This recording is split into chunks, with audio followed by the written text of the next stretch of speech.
함께 할 말씀은 히브리서 10장 1절에서 18절까지 말씀입니다. 히브리서 10장 1절에서 18절까지 말씀 보겠습니다. 먼저 7절까지 봅니다. 율법은 장차 올 좋은 일의 그림자일 뿐이요 참 형상이 아니므로 해마다 늘 드리는 같은 제사로는 나오는 자들을 언제나 온전하게 할 수 없느니라. 그렇지 아니하면 섬기는 자들이 단번에 정결하게 되어 다시 죄를 깨닫는 일이 없으리니 어찌 제사 드리는 일을 그치지 아니하였으리요. 그러나 이 제사들에는 해마다 죄를 기억하게 하는 것이 있나니 이는 황소와 염소의 피가 능히 죄를 없이 하지 못함이라. 그러므로 주께서 세상에 임하실 때에 이르시되 하나님이 제사와 예물을 원하지 아니하시고 오직 나를 위하여 한 몸을 예비하셨도다. 번제와 속죄제는 기뻐하지 아니하시나니 이에 내가 말하기를 하나님이여 보시옵소서 두루마리 책에 나를 가리켜 기록된 것 같이 하나님의 뜻을 행하러 왔나이다 하셨느니라. 우리는 어제부터 계속 보아오는 이 히브리서에서 주장하고 있는 바는 예수 그리스도입니다. 예수 그리스도가 어떤 분인가에 대하여 쭉 설명을 하고 있는 그 연장선에서 이 10장이 기록되어지고 있는데 이 10장 오늘 볼 1절부터 18절까지의 말씀은 이 히브리서 저자가 구약의 시편과 예레미야서를 인용해서 예수 그리스도는 이미 구약 성경에 예언되어진 분이다. 그 예언되어진 그분이 지금 우리에게 오셨고 그분이 구약의 예언을 완성하셨다라는 그 대선언을 하고 있는 겁니다. 그래서 10장 1절부터 18절까지는 두 성경 구절을 인용하면서 그 성경에선 예수 그리스도에 관하여 어떻게 이야기하고 있는지를 지금 히브리인이면서 그리스도인들에게 다시 한번 각인시키고 있는 내용입니다. 그래서 이 제사를 드리는 제사의 완성이 예수 그리스도인데 그 제사의 완성이 이미 시편에 예언되어져 있었다라는 겁니다. 오늘 인용한 시편의 말씀은 5절부터 7절까지 이 세 개의 절에 걸쳐서 말하고 있는데 이 말씀은 시편 40편에 있는 40편 6절 이하에 있는 말씀을 인용한 것입니다. 이 히브리서에서 인용한 말씀은 원문에서 조금 더 줄여서 말하고 있는데요. 그 원문을 한번 보면 40편 6절부터 이 9절까지 주께서 내 귀를 통하여 내게 들려주시기를 제사와 예물을 기뻐하지 아니하시며 번제와 속죄제를 요구하지 아니하신다 하신지라 라고 얘기합니다. 여기서 이 말씀을 보면 지금 이 이야기는 지금 누가 쓴 이 시편이냐면 다윗 왕이 쓴 시편입니다. 다윗 왕이 쓴 시편인데 다윗 왕의 그 시절에 놀라운 선언을 하고 있는 겁니다.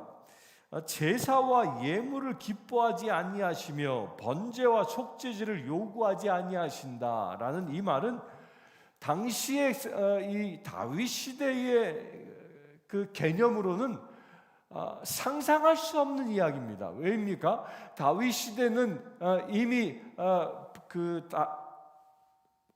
모세의 장막을 다윗이 이제 다윗성에 모셔놓고 그곳에서 주야로 24시간 365일 쉬지 않고 예배를 드리고 있었던 시기입니다. 그것이 다윗의 장막이라고 했죠. 그것을 예배를 드리고 있었고 거기에는 레위인과 제사장들에 의하여 매일 날마다 제사가 드려지고 있었던 그런 시기입니다. 날마다 제사장에 의하여 양과 소와 염소들이 잡혀져서 제물로 드려지고 있는 그 시기에 다윗이 하나님의 음성을 듣습니다. 하나님의 음성을 뭐라고 해요? 주께서 내 귀를 통하여 내게 들려주시기를. 그러니까 주께서 다윗의 귀에 하나님께서 음성으로 들려주셨다는 겁니다. 그 들려주신 내용이 뭐냐? 제사와 예물을 기뻐하지 아니하며 번제와 속죄제를 요구하지 아니하신다. 이게 도대체 무슨 얘기입니까? 다윗은 다윗의 장막에서 날마다 예배, 날마다 제물을 드리고 있음에도 불구하고 왜 하나님은 그것을 요구하지 아니한다라고 다윗은 노래하고 있느냐는 것입니다. 그리고 7절에 그때 내가 말하기를 내가 왔나이다. 나를 가리켜 기록한 것이 두루마리 책에 있나이다. 나의 하나님이여 내가 주의 뜻을 행하기를 즐기오니 주의 법이 나의 심중에 있나이다 하였나이다. 내가 많은 회중 가운데서 의의 기쁜 소식을 전하였나이다. 여호와여 내가 내 입술을 닫지 아니할 줄을 주께서 아시나이다. 여기까지 이 9절까지의 말씀을 히브리서 기자가 단편적으로 인용해서 히브리서를 쓰고 있는 것입니다. 그런데 왜 이 다윗은 이 고백을 하고 있느냐는 거예요. 왜 그렇게 제사가 가장 중요한 예배로 여김받고 있었던 그 시기에 또 이 시편이 낭독된 그 이후에도 제사는 끊임없이 장막에서 드려지고 있었음에도 불구하고 왜 이 시편은 노래하고 있었냐는 거예요. 이 시편의 이 40편의 시편이 노래하게 되어진 그 배경이 어디에 있냐면요, 그것은 시편 51편에 있습니다. 시편 51편의 15절에 보면 주여 내 입술을 열어주소서 내 입이 주를 찬송하여 전파하리다 라고 얘기하죠. 그러면서 주께서 제사를 기뻐하지 아니하시니 여기서 똑같은 얘기를 합니다. 그렇지 아니하면 내가 드렸을 것이라 주는 번제를 기뻐하지 아니하시나이다 라고 얘기합니다. 하나님께서 구하는 제사는 상한 심령이라 하나님이여 상하고 통회하는 마음을 주께서 멸시하지 아니하시리다. 다윗이 또 여기서 이 시편에서 또다시 번제 제사를 드리는 것을 기뻐하지 아니하신다라고 선언하고 제사는 상한 심령이라라고 얘기합니다. 통회하는 마음을 주께서 멸하지 아니하시나니, 그러니까 제물을 바쳐서 제사를 드리는 것보다 상한 심령으로 곧 통회하는 마음으로 주님 앞에 예배하는 것이 우선이다라고 이야기합니다. 피 흘려 제물을 바치는 것보다 우선한 게 뭐예요? 내가 회개하고 주 앞에 서는 것. 그러면서 이야기합니다.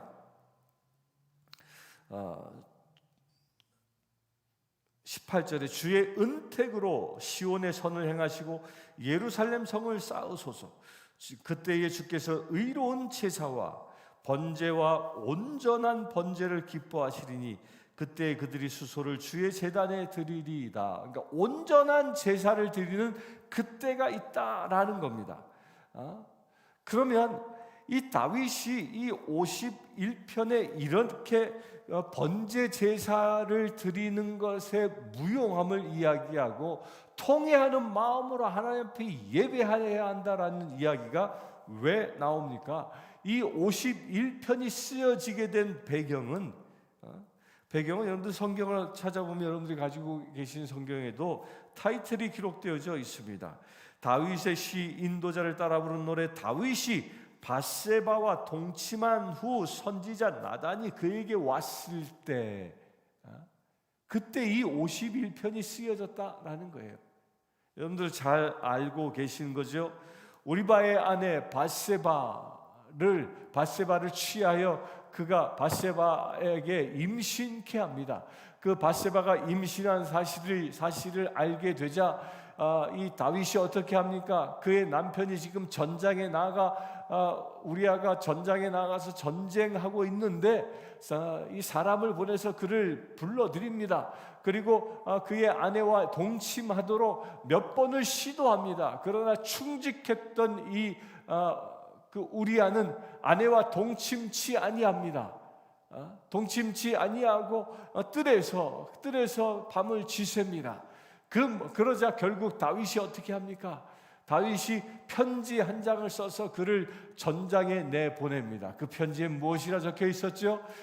전장의 그 최고 장수에게 보내는 편지였는데 거기에는 이 우리아를 가장 전쟁의 가장 최선봉에 세우고 그가 적군에게 둘러싸여도 그를 돕지 말라라고 얘기합니다. 죽이라는 이야기인 거죠.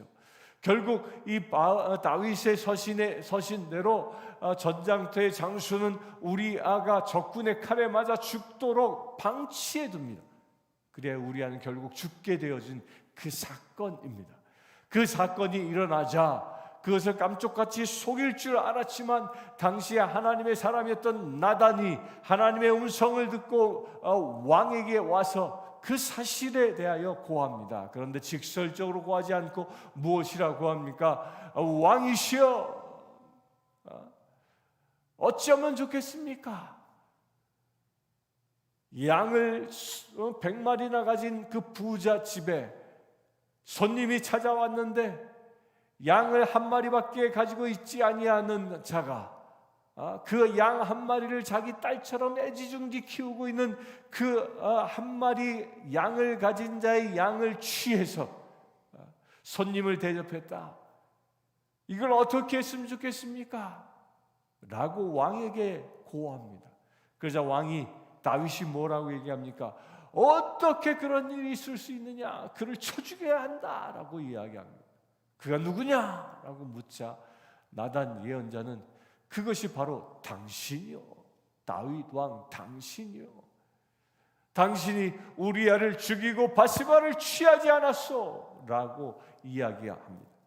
그 이야기를 들은 이 다윗이 이 나단의 그 예언을 듣고 하는 말이 51편의 말씀이었던 겁니다.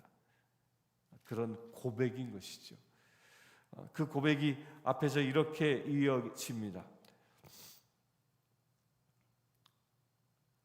9절에 보면 51편 9절에 보면 주의 얼굴을 내 죄에서 돌이키시고 내 모든 죄악을 지우어 주소서.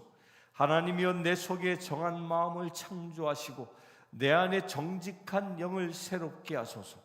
나를 주 앞에서 쫓아내지 마시며 주의 성령을 내게 거두지 마소서. 주의 구원의 즐거움을 내게 회복시켜 주시고 자원하는 심령을 주사 나를 붙드소서. 이렇게 고백하고 있는 겁니다. 그가 통회하면서 나의 모든 죄악에서 나를 건져주기를 통회하고 그 죄악에서 건져주실 분이 누구라? 하나님이심을 믿음으로 고백하는 겁니다. 그래서 오늘 인용한 시편 40편의 말씀 그 앞에는 이렇게 얘기합니다. 나를 기가 막힐 웅덩이와 수렁에서 끌어올리시고 내 발을 반석 위에 두사 내 걸음을 견고하게 하셨도다. 이 이야기를 하고 있는 거죠.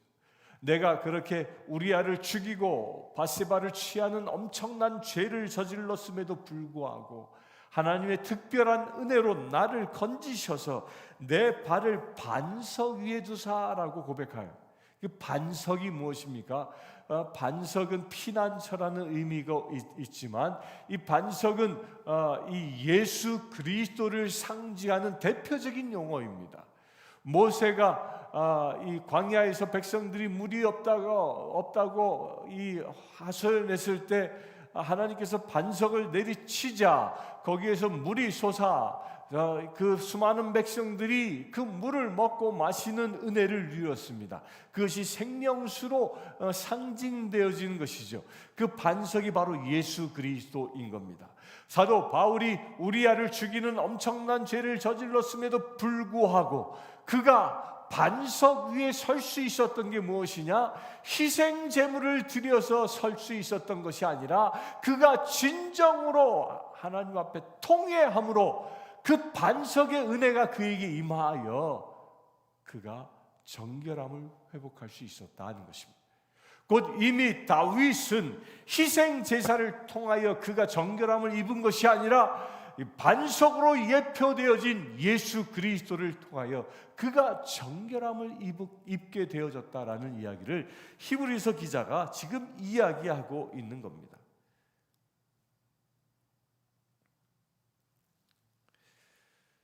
그러면서 3절에 새 노래 곧 우리 하나님께 올릴 찬송을 내 입에 두셨으니 많은 사람이 보고 두려워하여 여호와를 의지하리로다. 이렇게 구원받은 다윗이 하나님 앞에 새 노래를 찬양합니다. 근데 여기서 표현이 하나 재밌습니다. 3절에 보면 다윗이 하나님께 찬송을 드리고 있는데 많은 사람들, 다윗이 찬양하는 것을 지켜보았던 많은 사람들이 다윗의 찬양을 듣고라고 얘기하지 않고 많은 사람들이 새 노래로 찬양한 다윗을 보고라고 얘기합니다. 찬송하는 소리를 듣는 게 아니라 찬송하는 다윗을 보고 있다라는 겁니다. 그 보고 두려워하여 여호와를 의지한다. 이 말이 무엇이 설명한 대로 다윗이 그렇게 엄청난 죄 가운데 있었으나 예수 그리스도로 상징하는 반석 위에 서서 저가 진정한 회개함으로 인하여 예수 그리스도의 은혜로 그가 구원함을 얻은 그 모습을 보고 사람들이 여호와를 두려워하였다라고 이 다윗의 시편을 통하여 말하고 있는 것입니다. 히브리서 기자가 바로 이 이야기를 하고 있는 겁니다. 히브리서는 그리스도교로 개종한 히브리인들이 박해가 심해지고 또한 정통 유대주의자들이 끊임없이 제사를 다시 드려야 한다, 구약의 전통을 지켜야 한다라고 주장하고 있는 그 시점에 아니다. 이미 다윗 왕 때 다윗도 그가 우리아를 죽이는 바세바를 범하는 그 어마어마한 죄를 저질렀음에도 불구하고 그가 죄사함을 얻을 수 있었던 것은 그가 희생 제사를 드림으로 인한 것이 아니라 반석이신 예수 그리스도 위에 섬으로 인하여 그가 온전히 통회함으로 그 반석의 섬으로 인하여 그가 회개하게 되어졌고 그가 구원을 얻게 되어졌고 그 구원을 세상 사람들이 보고 하나님을 두려워하지 않았느냐? 그 예표된 반석, 그분이 바로 예수 그리스도이시다. 곧 예수 그리스도로 인하여 희생 제사가 완성되어졌는데 왜 너희는 다시 옛 습관으로 돌아가려 하느냐라고 경고하고 있는 것입니다.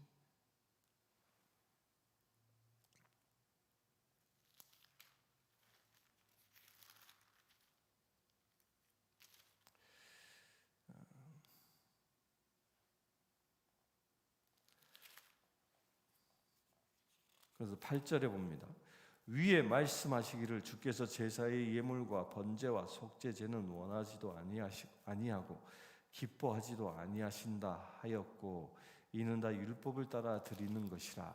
그 후에 말씀하시기를 보시옵소서 내가 하나님의 뜻을 행하려 왔나이다 하였으니 그 첫째 것을 폐하심은 둘째 것을 세우려 하심이라.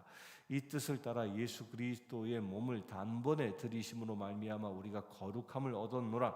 제사장마다 매일 서서 섬기며 자주 같은 제사를 드리되 이 제사는 언제나 죄를 없게 하지 못하거니와 오직 그리스도는 죄를 위하여 한 영원한 제사를 드리시고 하나님 우편에 앉으시사 그 후에 자기 원수들을 자기 발등상이 되게 하실 때까지 기다리시나니 그가 거룩하게 된 자들은 한 번의 제사로 영원히 온전하게 하셨느니라.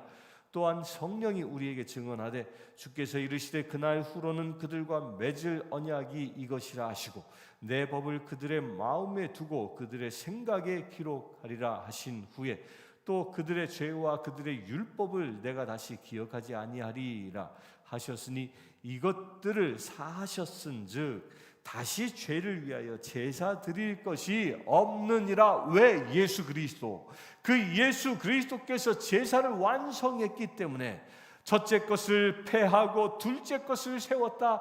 곧 구약의 희생 제사는 이제 폐지하시고 예수 그리스도가 십자가의 제물 되심으로 모든 제사를 완성하셨다. 다윗이 그 반석 위에 서서 그 예수 그리스도의 위에 서서 온전히 구원함을 얻은 것처럼 그 구원의 완성이 지금 우리에게 주어졌음을 말하는 것입니다.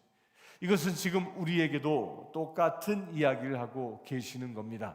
우리가 우리의 그 죄의 문제가 어떻게 해결되어질 수 있느냐? 내가 어떤 선을 행하고 나의 노력으로 죄의 문제가 해결되어진 것, 나의 구원의 문제가 해결되어진 것이 아니라 오직 예수 그리스도를 통하여 예수 그리스도께서 저 십자가에 못 박혀 희생 제사 드리심으로 인하여 우리의 모든 죄가 용서함을 얻고 우리가 구원함을 얻게 되어졌다라는 것입니다. 그래서 다시 옛 것으로 돌아가선 안 된다라는 것이죠. 여러분들 이 믿음의 고백이 여러분들에게 있게 되길 바랍니다. 우리가 받는 구원은 나의 어떤 노력을 통해서 주어지는 것이 아니라 하나님의 일방적인 선물이었다는 것. 그래서 은혜인 것입니다. 어떤 은혜? 예수 그리스도라는 그 완전한 제물로 제사 드리심으로 인하여, 단 한 번 제사 드리심으로 인하여 그를 믿는 자는 모두 구원을 얻을 수 있는 그 완전한 제사를 주께서 우리에게 허락하셨다. 그것을 통하여 우리가 구원에 이르렀다는 것입니다. 오늘 하루의 삶을 통해서도 하나님께서 완전한 제사를 드림으로 인하여 여러분들이 구원을 허락하셨듯이 구원의 삶, 그리하여 세상 사람들이 여러분들을 보고 새 노래로 찬양하며 하나님께 기쁨을 드리는 여러분들을 보고 하나님을 두려워하는, 하나님을 경외하는 그런 역사가 일어나는 거룩한 하루 되시기를 주의 이름으로 축원합니다. 함께 기도하겠습니다. 주 아버지 하나님, 예수 그리스도를 통하여 우리의 죄가 용서함을 얻게 하심을 감사합니다. 예수 그리스도를 통하여 우리의 구원을 완성하심을 감사합니다. 단 한 번의 희생 제사를 통하여 다윗처럼 우리가 예수 그리스도의 반석 위에 서게 하심을 감사합니다. 주님, 다윗이 반석 위에 섰을 때 세상 사람들이 그를 보고 하나님을 경외한 것처럼 오늘 우리의 삶을 통하여 세상 사람들이 우리를 보고 하나님을 경외하는 놀라운 역사가 이루어지게 하여 주시옵소서. 우리 주 예수 그리스도의 이름으로 기도드리옵나이다. 아멘. 지금 우리 주 예수 그리스도의 은혜와 하나님의 크신 사랑과 성령님의 감화 감동 교통 치유하심이 이 시간 주님의 반석 위에 서 있는 주의 사랑하는 모든 죄들 위해 지금부터 영원토록 함께 하실지어다.